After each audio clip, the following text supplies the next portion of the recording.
Hey there. Have you ever looked at someone you care about, maybe a friend, a spouse, or even yourself in the mirror, and thought, something's just not right lately? It's that quiet feeling you can't quite put your finger on, like the spark that used to light up their days has dimmed a little. As we get older, it's easy to brush that off as just part of aging, tiredness, a slower pace, or maybe the world feeling a bit heavier than it used to. But sometimes, it's more than that. Sometimes, it's depression sneaking in, and it's something we don't talk about nearly enough, especially for folks over 60.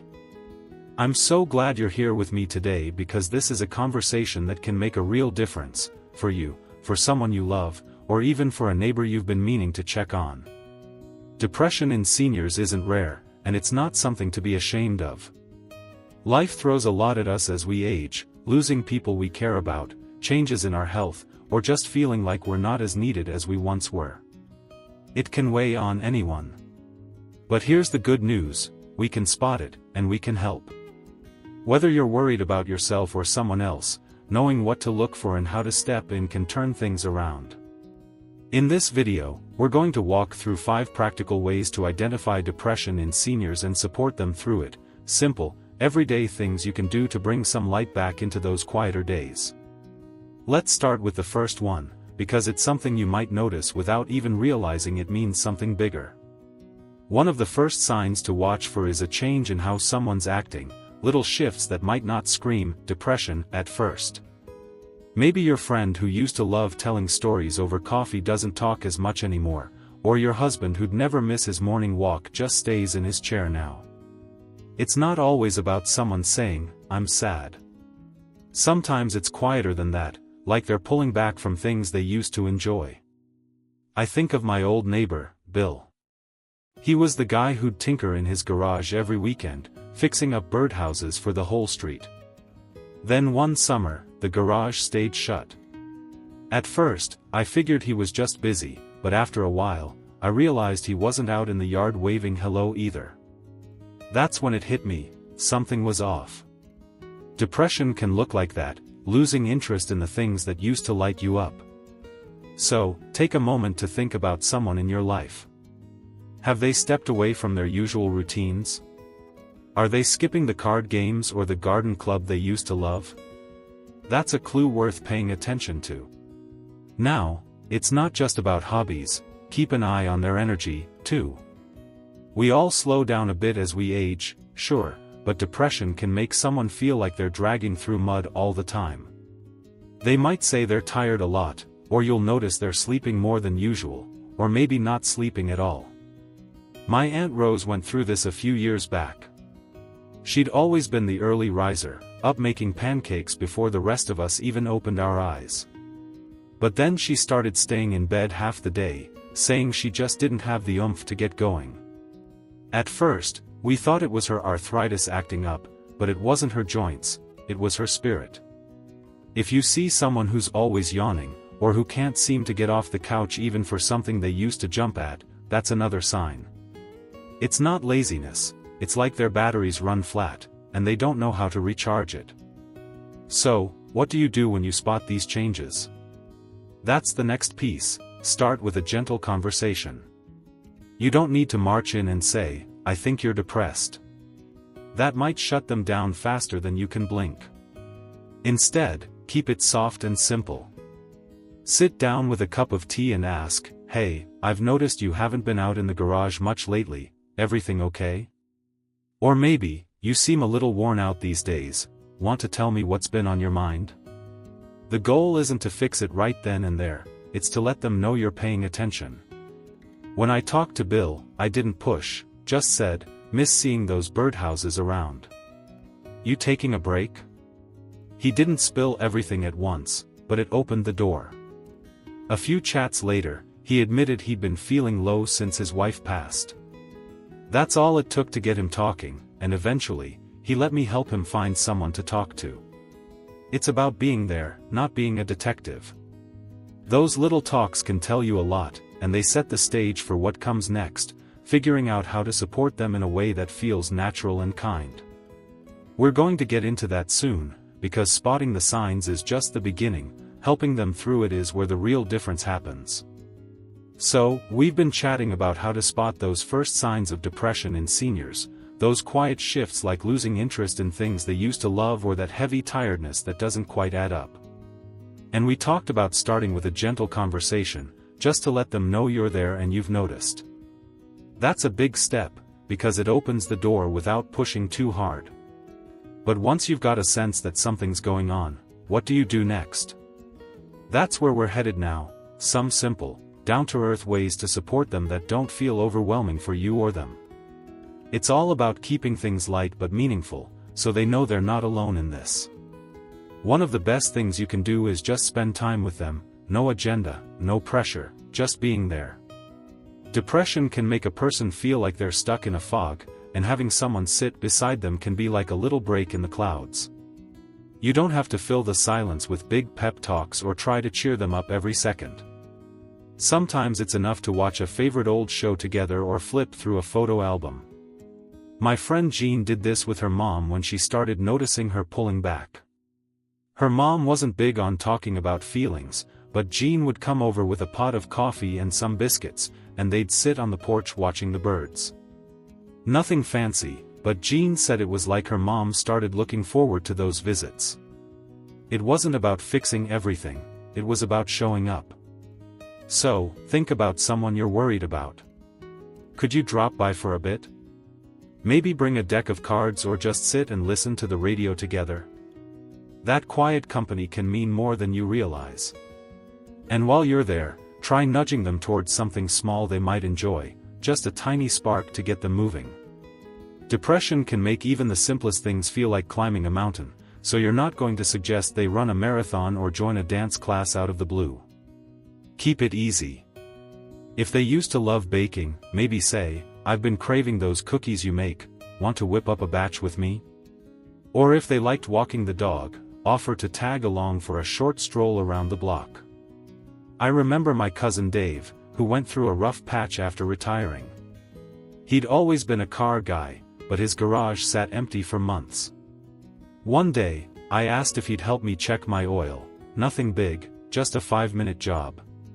He grumbled at first, but once he was under the hood, you could see a little of that old Dave coming back. It's not about forcing them into anything, it's about giving them a gentle push towards something familiar, something that might remind them they're still themselves under all that weight. Now, here's another piece that's just as important: encourage them to connect with others, even if it's just one more person. Depression loves to isolate, and the longer someone's alone, the harder it gets to break out of that cycle. You can't be their whole world, and you shouldn't have to be, but you can help them widen their circle a bit. Maybe there's a friend they haven't seen in a while who'd love to catch up. You could say, "Hey, I ran into Mary the other day, she was asking about you. Want to give her a call?" Or if they're up for it, invite someone over for a casual visit. My Uncle Tom was feeling low after his brother passed, and he'd stopped going to his weekly coffee group. I mentioned it to his buddy Jim, who showed up one morning with a thermos and said, "I'm not leaving till you have a cup with me." Tom laughed for the first time in weeks, and pretty soon, he was back at the group. It's not about dragging them out, it's about planting the idea that other people miss them too. That little nudge can start to pull them back into the world. These steps, spending time, suggesting small activities, helping them reconnect, they're like threads you're weaving together to make a safety net. And that's what support looks like: steady, simple, and kind.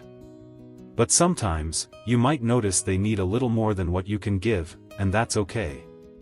That's where we're going next, knowing when and how to bring in some extra help without making it feel like a big deal. So, we've been talking about how to be there for someone who might be dealing with depression, spending time with them, easing them into little things they used to enjoy, and helping them reconnect with others. These are the kinds of things that can make a real difference, like a warm hand on a cold day. But sometimes, even with all the love and care you pour in, you might start to see that they're still struggling more than you'd hoped.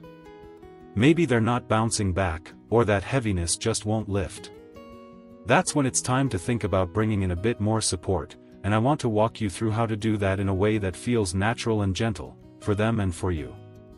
One thing you can do is keep an eye out for when it's more than just a rough patch. Depression can dig in deep, and there are signs that tell you it's time to look beyond what you can handle alone. If they're not eating much, or maybe eating too much, or if they're sleeping all the time but still exhausted, that's a hint it's gotten bigger.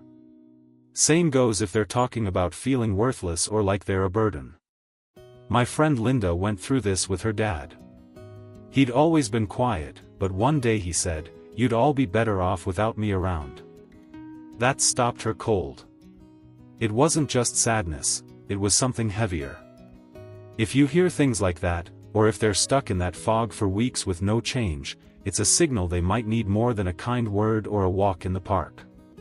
And that's not a failure on your part, it's just life, and it happens to so many of us. When you see those signs, one of the kindest things you can do is suggest talking to someone who knows this stuff, like a doctor or a counselor. Now, I know that can feel tricky.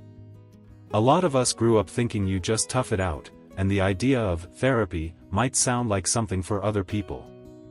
But it's not about weakness, it's about getting a little extra help to climb out of the hole. You don't have to make it a big production. Try something simple, like, "Hey, I've noticed you've been feeling down a lot lately, what if we checked in with the doctor, just to see if there's something they can do?" Tie it to something physical if that feels easier, maybe say, "You've been so tired, let's make sure everything's okay." My neighbor Pat did this with her husband. She got him to the doctor by saying they should both get their checkups done, and once they were there, she mentioned how he'd been off lately. The doctor picked it up from there, and it turned out a mix of meds and a few talks with someone really helped him. It's about keeping it low-key so they don't feel cornered. And here's the last piece, keep supporting them even if they do get that extra help. If they start seeing a doctor or a counselor, don't step back and think, "Well, that's handled." Stay in the picture. Ask how it's going, offer to drive them to an appointment, or just sit with them afterward over a cup of tea. It shows them you're still there, and it makes the whole thing feel less lonely. When Linda's dad started some treatment, she'd call him after his appointments just to chat, not to pry, just to say, "How'd it go today?" He'd grumble sometimes, but she could tell he liked knowing she cared. That blend of professional help and your steady presence, it's like a two-pronged approach that covers all the bases. You're not handing them off, you're teaming up with someone else to lift them up. So, as we wrap this up, think about what we've covered, watching for those quiet signs like losing interest or endless tiredness, starting with a soft conversation, being there with simple company, nudging them toward small joys, helping them reconnect, and knowing when to bring in a pro while still sticking around. It's all about noticing, caring, and acting in ways that fit your life and theirs. Depression doesn't have to win, and you don't have to fight it alone. If you're seeing this in someone you love, or maybe even in yourself, take that first step. Reach out, talk, be there. It's the little things that add up to big changes. I'd love to hear from you down in the comments. What's something you've done to help a friend or family member through a tough time? Or maybe you've been on the other side and someone's been there for you. Share your story, it might just inspire someone else watching. And if this hit home for you, give the video a like and hit that subscribe button. We've got more coming to help you navigate life's ups and downs. Here's to lifting each other up, no matter where we're at. Take care, and I'll see you soon.